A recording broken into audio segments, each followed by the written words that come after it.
오늘은 연력학 법칙에 대해서 역사를 중심으로 간단하게 얘기하는 걸로 합시다. 먼저 우리 열이라고 하는 에너지에 대해서 얘기를 해야 되는데, 놀랍게도 18세기까지도 우리들은 어떻게 생각하고 있었냐면, 열은 그냥 흐르는 유체, 영어로는 칼로리, 우리말로는 열소라고 하는데, 이런 물질이 물체의 이제 표면에 붙어 있거나 주위에 있어서 뜨거운 놈 옆에 얘가 붙어 있으면 온도가 높은 거고, 얘가 떨어져 나가면 온도가 낮아지는, 이런 식으로 이해를 했었다고.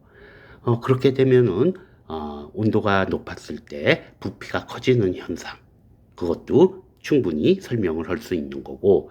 근데 이제 무게 변화가 없는 건 어떻게 설명하느냐 하면, 이거는 열소는 무게가 없다, 뭐 이런 식으로 다 설명을 했었었어. 근데 물론 당연히 이제 지금부터 얘기하는 여러 가지 상황들뿐만 아니라 여러 가지 상황에서 이 열소라는 개념이 잘못됐다는 걸 알게는 되지만은, 그럼에도 불구하고 이 당시에 이 사상이 얼마나 뿌리 깊게 박혀 있었냐고 하면은, 보면 알겠지만 지금 아직도 우리가 사용하는 에너지의 단위 칼로리라고 하는 단어가 있다고.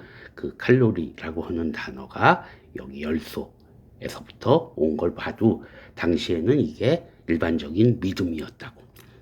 그랬는데 뭐 줄만 한 건 아니고 이제 다른 뭐 여러 가지 사실도 있긴 하는데, 가장 대표적인 거는 이 줄의 실험이야. 그래서 위치 에너지, 그러니까 높은 곳에서 어떤 물건을 떨어뜨려 가지고 운동 에너지를 일으키고 추를 돌려 가지고 물속에 추를 돌려서 물의 온도가 약간 높아지는 걸 확인을 했어.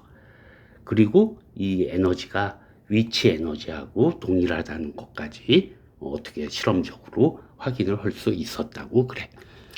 결국 이 얘기는 무슨 얘기를 하는 거냐면, 결국 열이 에너지라는 거를 입증한 것도 되고, 그리고 에너지의 형태가, 즉 위치 에너지, 운동 에너지, 이렇게 형태가 바뀌었더라도 그 전체 양은 줄지 않는다는 것을 증명했다고.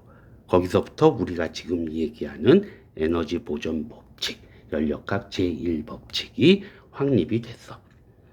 근데 그 후에 열 에너지는 위치 에너지, 운동 에너지 뭐 등등등등의 에너지하고는 뭔가 조금 다르더라. 그러니까 쉽게 얘기해서 열 에너지는 일로 쉽게 바뀔 수가 없다라고 하는 걸 그런 현상을 발견하게 된 거야. 뭐 결론적으로 얘기하면 아무튼 열 에너지는 다른 에너지하고 좀 다르다. 그런 사상 하에서 이거는 아마 클라우디우스가 제일 먼저 이제 주장한 걸로 알고 있는데, 연력학 제2법칙 지금 와서 얘기하면, 열은 항상 고온에서 저온으로 이동한다. 고온에서 저온으로 이동하는 거 우리가 알고 있지만은, 이거를 법칙으로 설명을 하면서 당시 문제 중요한 논문이 2개 있다고 그래. 그러면서 이 현상을 어떻게 해석을 했냐면은, 엔트로피라고 하는 새로운 개념을 도입한 거야. 우리는 지금은 다 알고 있지만, 엔트로피는 이렇게 정의를 한 거야. 열량을 온도로 나눠준 거야. 그래서 뜨거운 곳에서 차가운 곳으로 열이 전달이 될 때, 그러면 결국 엔트로피 변화는 어떻게 되는 거냐면, 뜨거운 곳에서 열이 전달됐기 때문에 뜨거운 곳이 잃어버리는 열량은, 이거는 이제 Q만큼 나가는 거니까 마이너스 Q가 될 거고, 온도로 나눠주니까 TH가 될 거야. 그지? 변화량은. 그리고 플러스 이쪽에서 받는 열량은 Q를 T3로 나눠주게 될 거야. 근데 그렇게 되면 이 값은 TH가, 당연히 TH는 T3보다 크기 때문에 이 값은 항상 0보다 크게 돼 있어. 2개가 같다면 물론 같은 값이 되겠지만, 그치? 그러니까 자연에서는 이쪽에서 이쪽으로 열량이 흐를 때는 엔트로피라고 새롭게 정의한 이런 물량이, 변화량이 항상 0보다 크더라라는 거야. 거꾸로 만약에 이쪽에서 이쪽으로 열이 이동한다고 치면은, 계산을 해보면 여기가 플러스가 되고 여기가 마이너스가 될 테니까 당연히 음의 값이 될 거야, 델타 S가.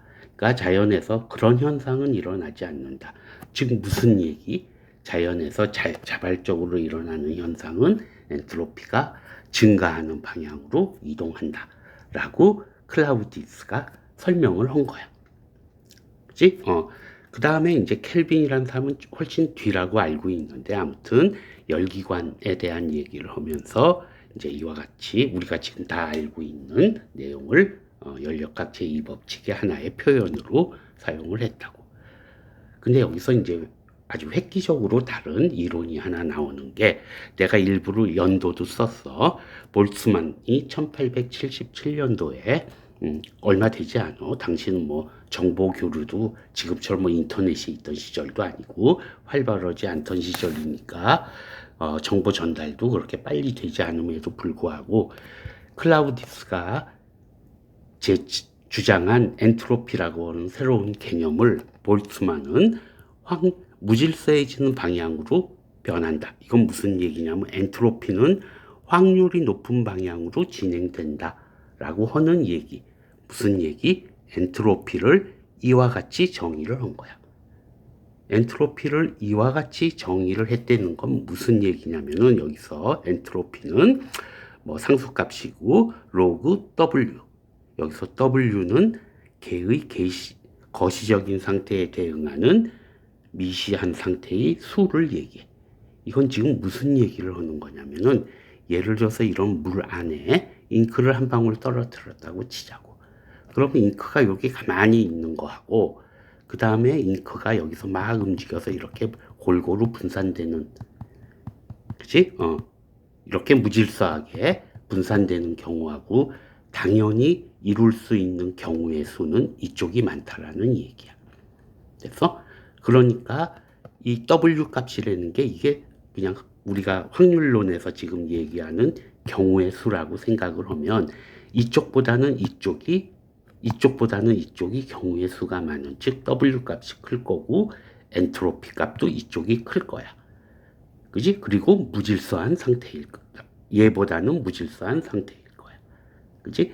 자연에서는 이렇게 흐른다라는 얘기를 확률을 이용해서 볼츠만이 설명을 한 거야. 그지?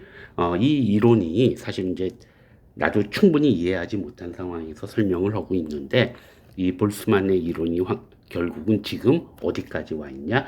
요즘 한참 얘기가 많은 양자역학도 결국 확률론으로 모든 걸 설명하는 거야. 그래서 여기서부터 시작했다고 생각을 하면 될 것 같아. 아무튼 결론적으로 그냥 얘기하면 우리가 흔히 얘기하는 건 뭐야? 연력학 제2법칙에 따라서 자연현상은 무질서도가 증가하는 방향으로 일어나고 비가역적이다 라는 얘기가 돼. 자, 그러면 1법칙, 2법칙을 합치면 무슨 얘기가 돼? 결국 에너지의 총량은 보존되지만 결국 유용한 에너지가 쓸모없는 에너지로, 무작위한 에너지로 바뀌고 얘는 되돌릴 수 없다. 그지?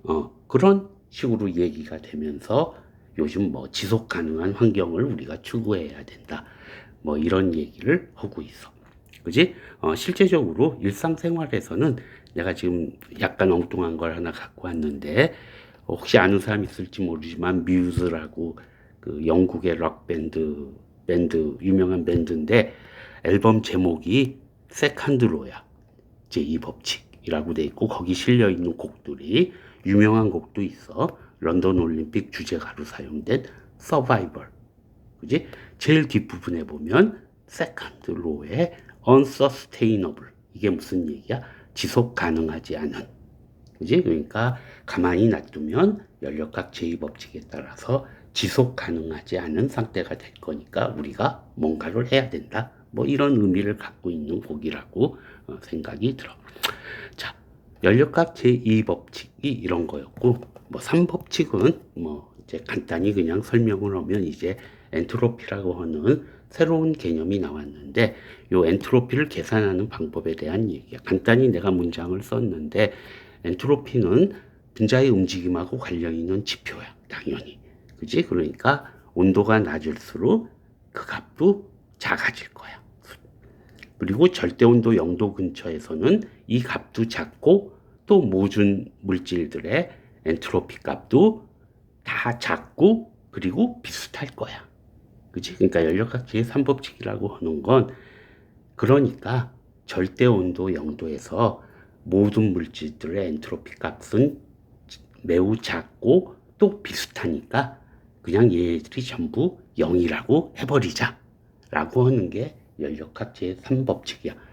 자, 왜 이걸 0으로 하냐 하면 어떤 온도에서의 엔트로피 값, 변화량이 아니라 어떤 물질이 갖고 있는 엔트로피 값, 예를 들면 150도씨에서 수증기가 갖고 있는 엔트로피 값은 어떻게 되냐면 얘는 H2O라는 물질이 절대온도 0도에서 갖고 있는 엔트로피 값에서 고체일 때 절대 0도에서부터 섭씨 0도씨까지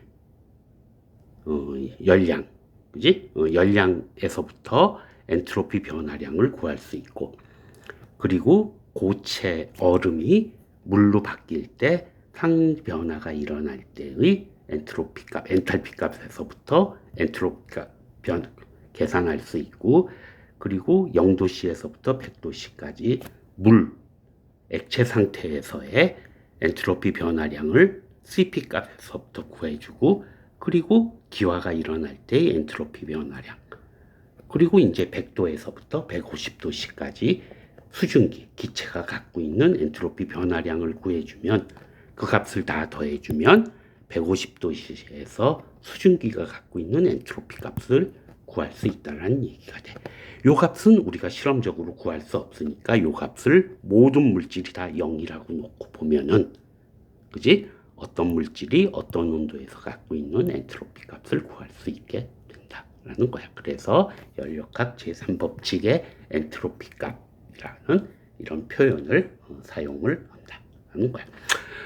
알다시피 연력학은 되게 깊게 들어가면 어려운 내용이 될 거고 그냥 역사적인 내용을 갖고 간단하게 설명한 걸로 합시다.